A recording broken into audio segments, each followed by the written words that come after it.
kutoka barani Afrika ni miongoni mwa wanaopigiwa upatu kuchukua nafasi ya Papa Mtakatifu aliyeaga dunia, hatua ambayo imezua mjadala mpana kuhusu nafasi ya bara hili katika uongozi wa Kanisa Katoliki duniani.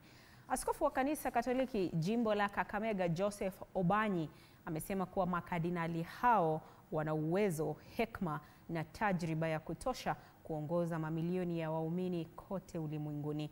Wakati huo huo, Askofu Obanyi amekashifu vikali hatua ya baadhi ya vijana kutumia mitandao ya kijamii kuwakejeli viongozi wa kisiasa kwa kumhusisha Papa Mtakatifu aliyefariki katika dhihaka zao.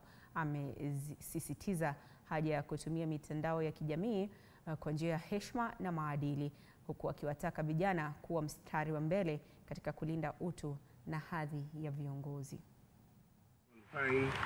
Yule askofu wa kwanza kuteuliwa na kutawazwa chini ya uongozi wa Baba Francisco ndiye mimi. Kwa hivyo ule uhusiano ambao mimi nakuwa naye ni wa karibu zaidi, kwa sababu ni kama baba yangu ambaye aliniteua. Tuna makardinali kutoka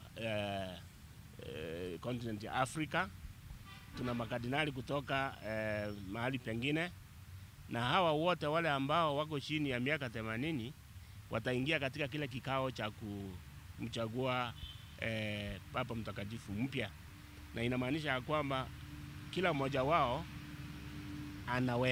anaweza wakiwemo pia makardinali wetu wa Afrika, wale ambao wanatoka Afrika. Na sio ati sasa ndio wakati umefika wa Mwafrika kuwa Baba Mtakatifu.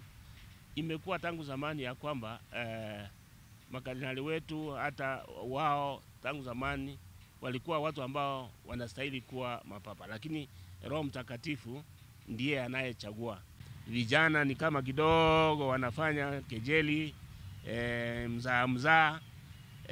Vijana ni vizuri kutumia mitandao ya kijamii, lakini wakati mwingine inakuwa ya kwamba ikiwa haifundishi watu, ikiwa ionyeshi mfano mwema, kwa sababu hata viongozi wetu pia kidogo wanastahili heshima, kwa sababu hata nchi inahitaji viongozi. Na ndio sababu tunasema hata tukiwa na viongozi huenda wasifikie kiwango hicho, lakini waheshimiwe na wahimizwe waweze kufikisha hicho kiwango. Rais William Ruto